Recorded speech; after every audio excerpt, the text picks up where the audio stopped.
Welcome, listener. This is Sebastian Nothwell, joined today by Sarah Wallace, and here to discuss their new book, The Viscount Says Yes. Woo! Hello! Hello, Sarah. So tell me, what is The Viscount Says Yes? The Viscount Says Yes is book 6 in the Meddlin' Men series. It tells the story of Pip and Bertie's happily ever after, finally. So the Meddlin' Men series is a queer-normative, cozy fantasy in a Regency setting. Yes. With a wide variety of identities represented across the romances that occur in the series. Yes, exactly. Thank you for explaining my series, and I forgot to do that. So Pip and Bertie being the Viscount, and Pip being a young working-class gentleman who, boy howdy, has had a real time of it. I know, I really put him through it. Finally, in book 7? Book 6. Is getting his happily ever after. Book 6? Yes, book 6. We did not have to wait quite so long as I feared. We didn't, no, we're good. It's an epilogue of sorts, is what I have been calling it. So, a wonderful little happily ever after of a novella. Yes, exactly. So what can readers expect from The Viscount Says Yes beyond the Viscount saying yes, if I may be so bold as to assume such an event will transpire in the ensuing narrative?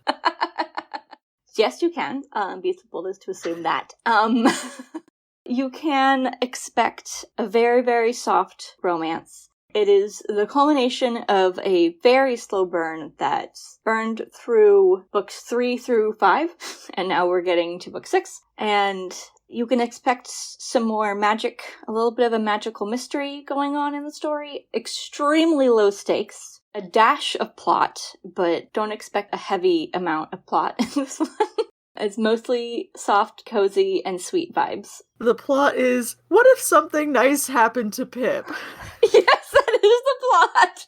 Poor Pip. What if Pip had a good day for once? What if Pip was happy? What if? So what were you most looking forward to when you wrote this book? Fun fact, I wrote this book before I wrote The Spellmaster of Tutting-on-Cress. And I was most looking forward to, because I'd been, in book 3 primarily, I'd been dancing around Pip and Bertie, their relationship, because they are very obviously in love with each other, but it didn't feel right in the character arc for Pip for him to have a romance after just getting out of a years-long abusive relationship. I didn't want him jumping straight into another relationship. Even though this one would be a healthy one, it felt like he needed to have some time on his own to kind of figure himself out. And so, but like I said, I've been having the two characters, whether you're an author or a reader, you sometimes know that two characters are meant to be together and you're like, they're perfect for each other. Can we just take them like two dolls and smash them together and make them happy? And I finally get to do that. The Viscount Says Yes, except not smashing. Kind of gently nudge them towards each other.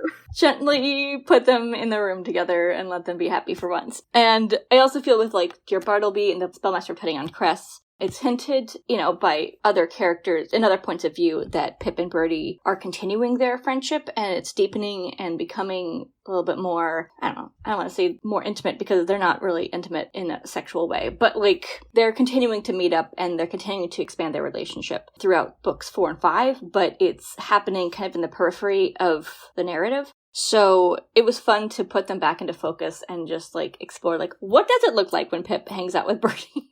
What do they talk about? What do they do? So those were the things that I was most looking forward to with writing this one. And also finally giving Pip a happily ever after because damn, the poor guy deserves one. The poor man. So what did you find most satisfying about writing this book? I think reveling in the found family of it all was very satisfying.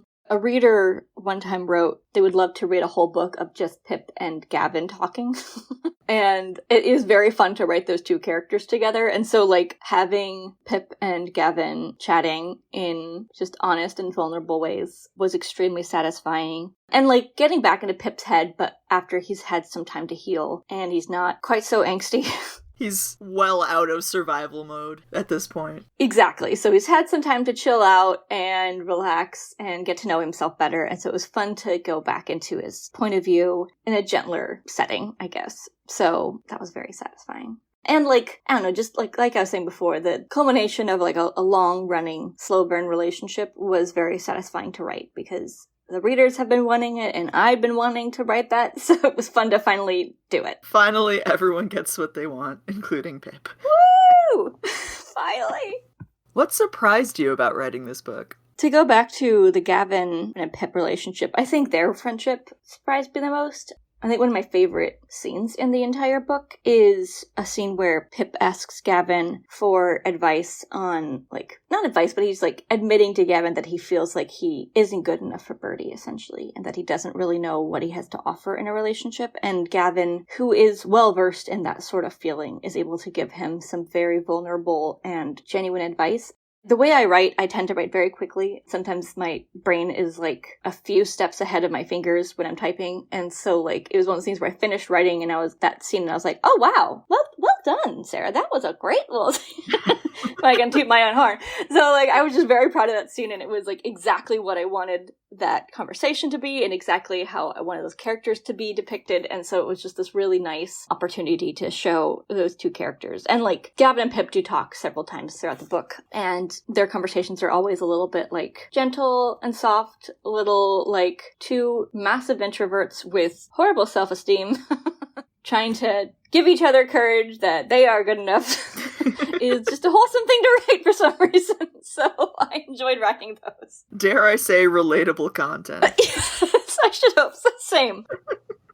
Are there any plans to continue the Metal and Men series beyond The Viscount Says Yes? Yes. The challenge is, with Metal and Mend, I kind of burned myself out because I wrote a lot in a very short period of time, and then the books became a chore. And I think part of that is because, like I said, I wrote a lot in a very short period of time. I was hyperfixating because I was anxious. So I was making up for it by burying myself in this world. And I think I went a little too hard on that. And then I started writing with S.O. Callahan, and I really prefer writing with another author over writing by myself, which is unexpected, but good to know about myself. But writing alone again is hard because then, like, I don't have anybody to bounce ideas off of or to make sure that what I'm writing is good or makes sense or, you know, whatever. And, like, Shannon is very, very good at, like, I don't know, Shannon, it's very fun to brainstorm plots with her, and I feel like she's really brought a lot of our books together with the way she thinks about plot. And so being on my own for writing books is daunting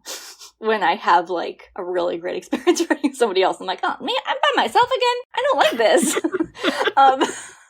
And, like, I do have more books for Metal and Mend. I have a book for the Jukex of Mulberry. Oh, hell yeah. I'm so excited about it. It's going to be so fun. It's going to be another epistolary novel. Their love interest is inspired by Alan Cumming, so imagine like an older Scottish queer man who, I mean, this is not what Alan Cumming is, but he's like, this character is kind of like manipulative, but not in like a mean way. Like, he basically is desperately in love with the Jukex of Mulberry, and after years of pining for them is finally going to go and win their heart, but he does it in the most backwards fucking way possible. So I think it's going to be extremely fun to write. I think it's going to have a lot of, like, hijinks and misunderstandings. But, epistolary novels are really fucking hard to write, and now I know. They're hard to write. And I'm like, why am I doing this again? So there's that. And again, it's, like, hard to write a series that has started to feel like a chore. And it's also hard to write a series when I am now comfortably used to writing with somebody else. And I'm like, oh, now I'm responsible for everything again. So I really, really want to get back to that book because I think it's going to be so fun to write, but I just haven't had the mental energy to do it. And then the last book in the series is going to be John's book. Try not to give too much away there, but like I have tried to pave the way for a John redemption arc, and I'm so excited to write it. It's going to follow the points of view of all four of the Hartford siblings, so we can explore not only John's redemption arc, but his, like, the arc of, like, forgiveness and renewing a relationship with a kind of a strained relative through all of the Hartfords. And I think that will be very fun to write and very healing to write and read, hopefully. I've written patches of that book, so I've got, like, John's breakdown scene written. If anyone wants to read that. Of him crying in a garden. I've got that going. But, like, the rest of the book, who the hell knows? But, like, I have ideas of how I want this story to go, but it's a challenging book to write, and it's a very emotional book to write, as you can imagine. So I started writing that one shortly after, because it was going to be book 7 originally, and then I decided they would make a better book 8, especially since Gavin's book is the first book, and he is the one who has the biggest difficult history with John out of all the siblings. He has the most to forgive. And so I think it'd make a good bookend to end the series with John. But it's going to be hard to write. So yes, those books are coming. It might be a few years, I'm sorry, to get to them. I'm hoping to someday be a full-time author, and then I will have more mental capacity to sit down and write the hard stuff, as well as the easy, fun stuff. And then I also am super ambitious and have another 8-book series planned for this world with the Thorne siblings, because they were very fun to write, and I have a large amount of Elias's book written. It is going to be very fun when it's finally finished someday. It's like a Beauty and the Beast retelling, but in a country manner. And so it's like a murder mystery. It's like a whole bunch of things that are really fun. And Elias is a really fun character to write. And I've also got part of Lavinia's book written. Quick, fun spoiler. We get to see Lino Bowles again in Lavinia's book. But I don't know when those are going to be written either, because similar to Metal and Men, it started to become a drudgery to write them. So it'll happen. I don't know when it will happen. It might be a few years before I get to those books, but hopefully once I start, it will absorb my brain completely. Or no, that's not the right word. It will take over my brain completely, and I will become obsessed again, and then I will just push through all the other ones, and we'll have a few books, 10 books in 3 years.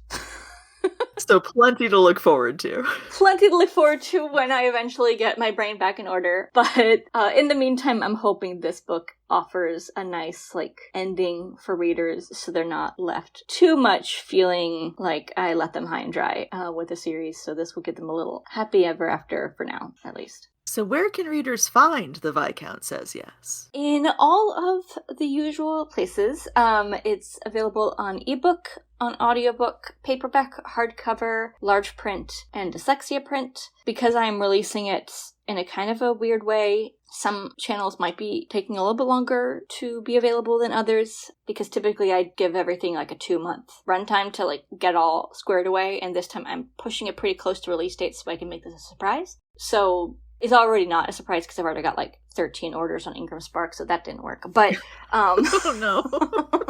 Whoops. But we're doing our best. But Ingram Spark I had to order all of the author copies, so I had to get it set up in advance. And audiobooks, I had to get it set up in advance because it takes a good month for it to hit all the channels for audiobook. So some of it was early, some of it's going to be a day before or 2 days before I'm going to hit publish. So we'll see. It's going to be, we're recording this prior to book release, so we're going to find out how this all goes. But that's where you can find it, as a very long answer. You can also find it on my website, sarahwallacewriter.com. You'll be able to order it directly from me if you want a signed copy in either paperback or hardcover. So if you want that way, you can order it directly too. Fantastic. Well, thank you so much for telling us all about The Viscount Says Yes, and I look forward to having you join us on another roundtable soon. Woo! Thank you so much for having me. This was so fun.